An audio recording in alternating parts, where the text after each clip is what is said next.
Chapter 7, The Bean Field. Meanwhile, my beans, the length of whose rows added together was 7 miles already planted, were impatient to be hoed, for the earliest had grown considerably before the latest were in the ground. Indeed, they were not easily to be put off. What was the meaning of this so steady and self-respecting, this small Herculean labor, I knew not. I came to love my rows, my beans, though so many more than I wanted. They attached me to the earth, and so I got strength, like Antis. But why should I raise them? Only heaven knows.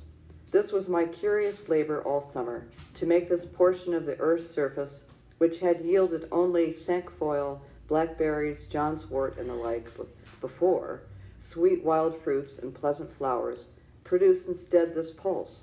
What shall I learn of beans, or beans of me? I cherish them, I hoe them. Early and late I have an eye to them, and this is my day's work. It is a fine, broad leaf to look on. My auxiliaries are the dews and rains which water this dry soil, and what fertility is in the soil itself, which for the most part is lean and effete. My enemies are worms, cool days, and most of all, woodchucks. The last have nibbled for me 1/4 of an acre clean. But what right had I to oust johnswort and the rest, and break up their ancient herb garden? Soon, however, the remaining beans will be too tough for them, and go forward to meet new foes. When I was 4 years old, as I well remember, I was brought from Boston to this my native town, through these very woods and this field to this pond. It is one of the oldest scenes stamped on my memory. And now tonight my flute has waked the echoes over that very water. The pines still stand here older than I, or, if some have fallen, I have cooked my supper with their stumps, and a new growth is rising all around, preparing another aspect for new infant eyes. Almost the same johnswort springs from the same perennial root in the pasture, and even I have at length helped to clothe that fabulous landscape of my infant dreams, and one of the results of my presence and influence is seen in these bean leaves, corn blades, and potato vines. I planted about 2 acres and a half of upland, and as it was only about 15 years since the land was cleared, and I myself had got out 2 or 3 cords of stumps, I did not give it any manure, but in the course of the summer it appeared by the arrowheads which I turned up in hoeing, that an extinct nation had anciently dwelt here, and planted corn and beans ere white men came to clear the land, and so to some extent had exhausted the soil for this very crop. Before yet any woodchuck or squirrel had run across the road, or the sun had got above the shrub oaks, while all the dew was on, though the farmers warned me against it, I would advise you to do all your work if possible while the dew is on. I began to level the ranks of haughty weeds in my bean field and throw dust upon their heads. Early in the morning I worked barefooted, dabbling like a plastic artist in the dewy and crumbling sand. But later in the day the sun blistered my feet. There the sun lighted me to hoe beans, pacing slowly backward and forward over that yellow, gravelly upland, between the long green rows, 15 rods, the one end terminating in a shrub oak copse where I could rest in the shade, the other in a blackberry field where the green berries deepened their tints by the time I had made another bout. Removing the weeds, putting fresh soil upon the bean stems, and encouraging this weed which I had sown, making the yellow soil express its summer thought in bean leaves and blossoms rather than in wormwood and piper and millet grass, making the earth say beans instead of grass. This was my daily work. As I had little aid from horses or cattle or hired men or boys or improved implements of husbandry, I was much slower and became much more intimate with my beans than usual. But labor of the hands, even when pursued to the verge of drudgery, is perhaps never the worst form of idleness. It has a constant and imperishable moral, and to the scholar it yields a classic result, a very agricola laboriosus, was I to travelers bound westward through Lincoln and Wayland to nobody knows where, they sitting at their ease in gigs with elbows on knees and reins loosely hanging in festoons, I the homestaying, laborious native of the soil. But soon my homestead was out of their sight and thought. It was the only open and cultivated field for a great distance on either side of the road, so they made the most of it. And sometimes the man in the field heard more of travelers' gossip and comment than was meant for his ear. Beans so late, peas so late, for I continued to plant when others had begun to hoe. The ministerial husbandman had not suspected it.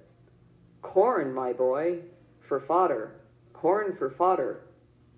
Does he live there? Asked the black bonnet of the gray coat. And the hard-featured farmer reins up his grateful Dobbin to inquire what you are doing where he sees no manure in the furrow, and recommends a little chip dirt, or any little waste stuff, or it may be ashes or plaster.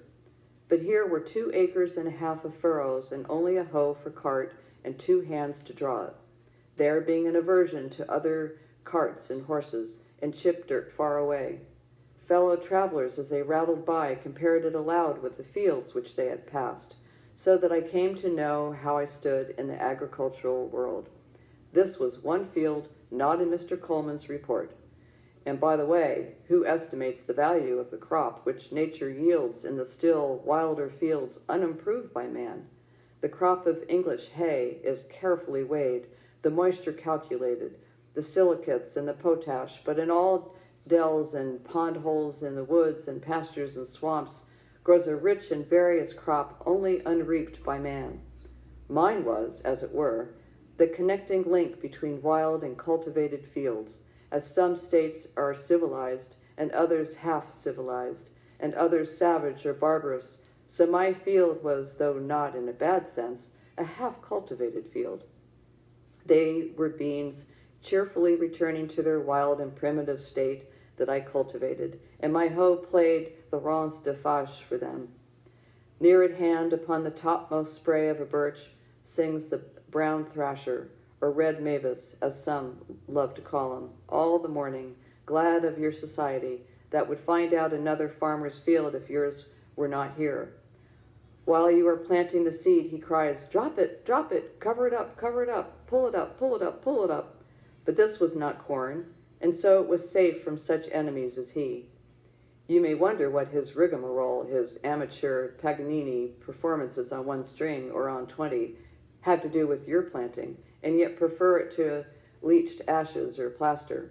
It was a cheap sort of top dressing in which I had entire faith. As I drew a still fresher soil about the rows with my hoe, I disturbed the ashes unchronicled nations who in primeval years lived under these heavens, and their small implements of war and hunting were brought to the light of this modern day. They lay mingled with other natural stones, some of which bore the marks of having been burned by Indian fires, and some by the sun, and also bits of pottery and glass brought hither by the recent cultivators of the soil. When my hoe tinkled against the stones, that music echoed to the woods and the sky, and was an accompaniment to my labor which yielded an instant and immeasurable crop.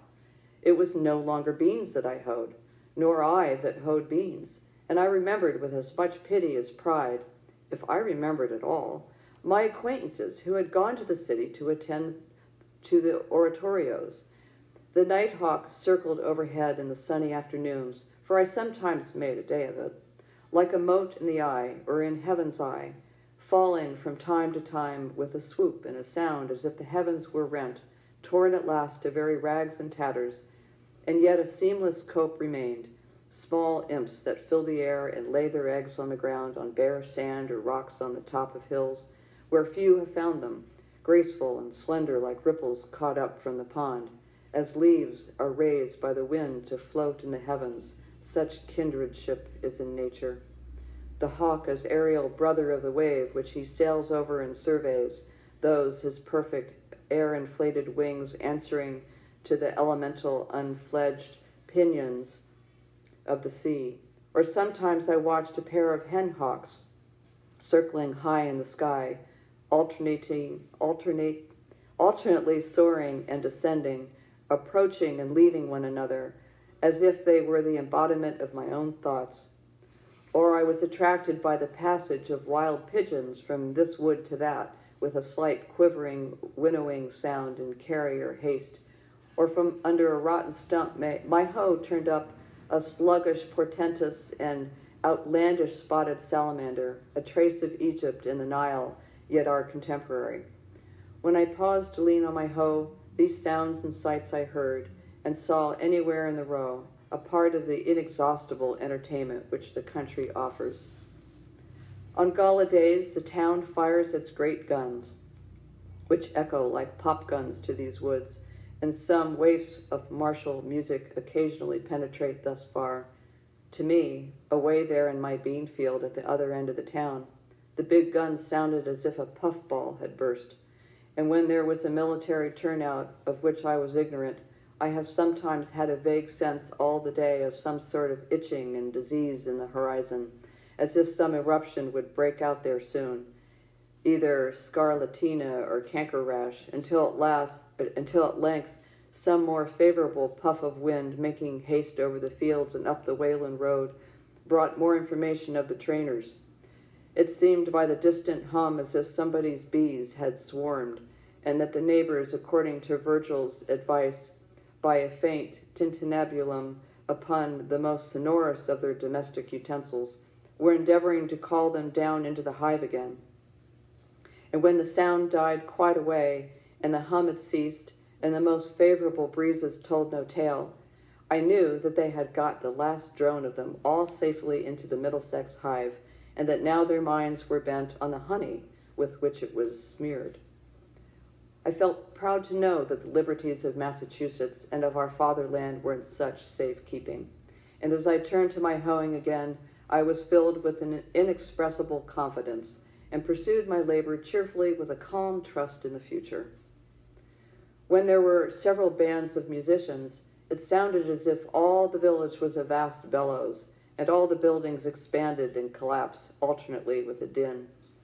But sometimes it was a really noble and inspiring strain that reached these woods, and the trumpet that sings of fame, and I felt as if I could spit a Mexican with a good relish, for why should we always stand for trifles? And I looked round for a woodchuck or a skunk to exercise my chivalry upon. These martial strains seemed as far away as Palestine, and reminded me of a march of crusaders in the horizon, with a slight tentivity and tremulous motion of the elm tree tops which overhang the village. This was one of the great days, though the sky had from my clearing only the same everlastingly great look that it wears daily, and I saw no difference in it. It was a singular experience, that long acquaintance which I cultivated with beans, what with planting and hoeing and harvesting and threshing and picking over and selling them, the last was the hardest of all. I might add eating, for I did taste. I was determined to know beans. When they were growing, I used to hoe from 5 o'clock in the morning till noon, and commonly spent the rest of the day about other affairs. Consider the intimate and curious acquaintance one makes with various kinds of weeds. It will bear some iteration in the account, for there was no little iteration in the labor, disturbing their delicate organization so ruthlessly, and making such invidious distinctions with his hoe, leveling whole ranks of one species, and sedulously cultivating another. That's Roman wormwood, that's pigweed, that's sorrel, that's pipergrass. Habit 'em, chop 'em up, turn his roots upward to the sun. Don't let him have a fiber in the shade. If you do, he'll turn himself to other side up and be as green as a leek in 2 days. A long war, not with cranes, but with weeds, those Trojans who had sun and rain and dews on their side. Daily the beans saw me come to the rescue, armed with a hoe, and thin the ranks of their enemies, filling up the trenches with weedy deed. Many a lusty, crest-waving Hector that towered a whole foot above his crowding comrades fell before my weapon and rolled in the dust. Those summer days which some of my contemporaries devoted to the fine arts in Boston or Rome, and others to contemplation in India, and others to trade in London or New York. I thus, with the other farmers of New England, devoted to husbandry. Not that I wanted beans to eat, for I am by nature a Pythagorean so far as beans are concerned, whether they mean porridge or voting, and exchange them for rice, but perchance, as some must work in fields, if only for the sake of tropes and expression, to serve a parable maker one day. It was on the whole a rare amusement, which continued too long, might have become a dissipation.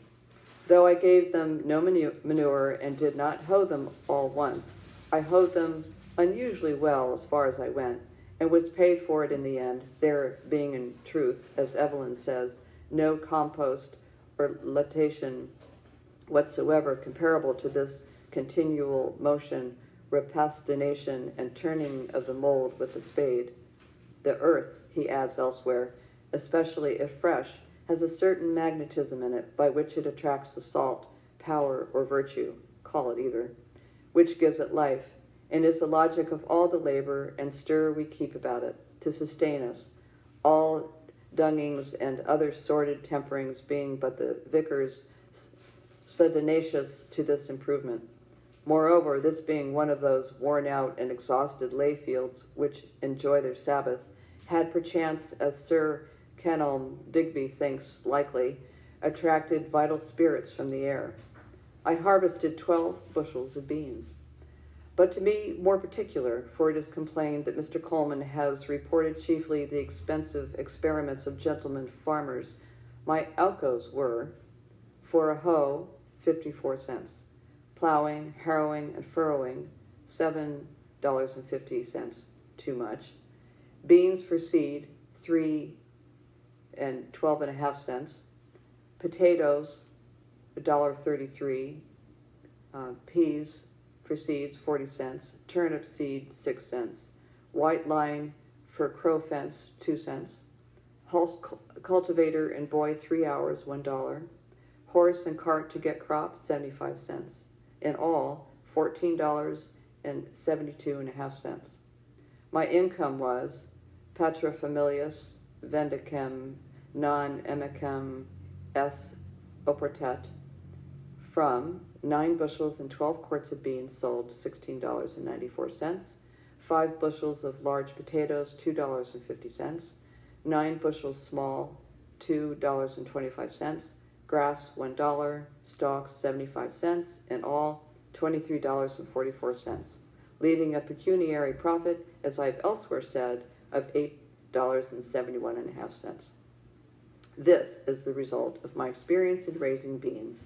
Plant the common small white bush about the 1st of June, in rows 3 feet by 18 inches apart, being careful to select fresh, round, and unmixed seed. First, look out for worms, and supply vacancies by planting anew. Then look out for woodchucks, if it is an exposed place, for they will nibble off the earliest tender leaves almost clean as they go.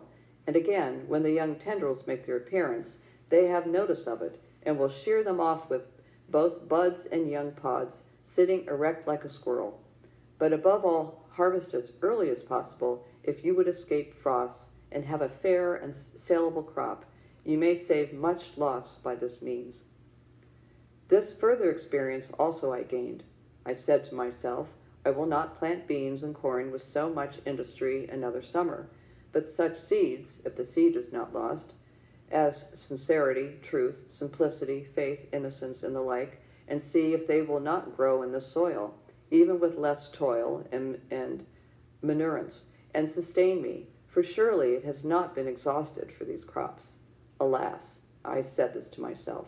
But now another summer is gone, and another, and I oblige to say to you, reader, that the seeds which I planted, if indeed they were the seeds of those virtues, were worm-eaten, or had lost their vitality, and so did not come up. Commonly men will only brave as their fathers were brave or timid. This generation is very sure to plant corn and beans each new year, precisely as the Indians did centuries ago and taught the first settlers to do, as if there were a fate in it. I saw an old man the other day, to my astonishment, making the holes with a hoe for the 70th time at least, and not for himself to lie down in, But why should not the New Englander try new adventures and not lay so much stress on his grain, his potato and grass crop, and his orchards, raise other crops than these? Why concern ourselves so much about our beans for seed and not be concerned at all about a new generation of men?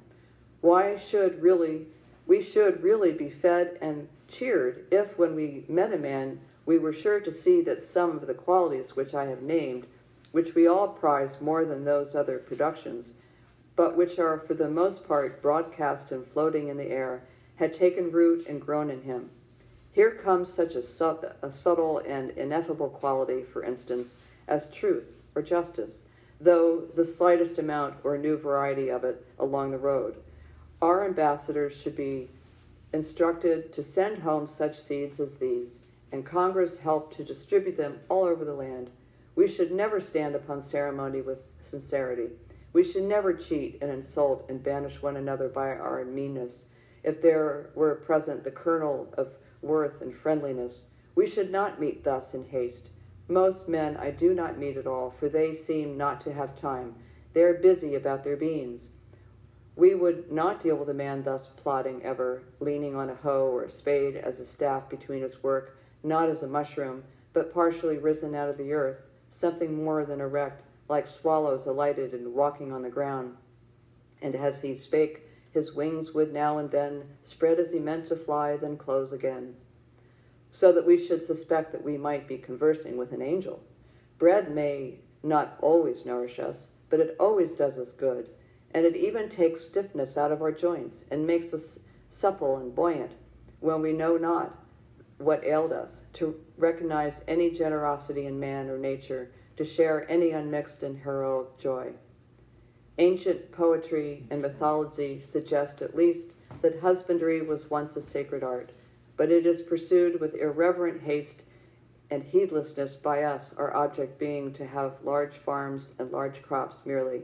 We have no festival, no procession, nor ceremony, not excepting our cattle shows and so-called Thanksgivings, by which the farmer expresses a sense of the sacredness of his calling, or is reminded of its sacred origin. It is the premium and the feast which tempt him. He sacrifices not to Ceres and the terrestrial Jove, but to the infernal Plutus rather, by avarice and selfishness and a groveling habit from which none of us is free, of regarding the soil as property or the means of acquiring property chiefly. The landscape is deformed, husbandry is degraded with us, and the farmer leads the meanest of lives. He knows nature, but is a robber.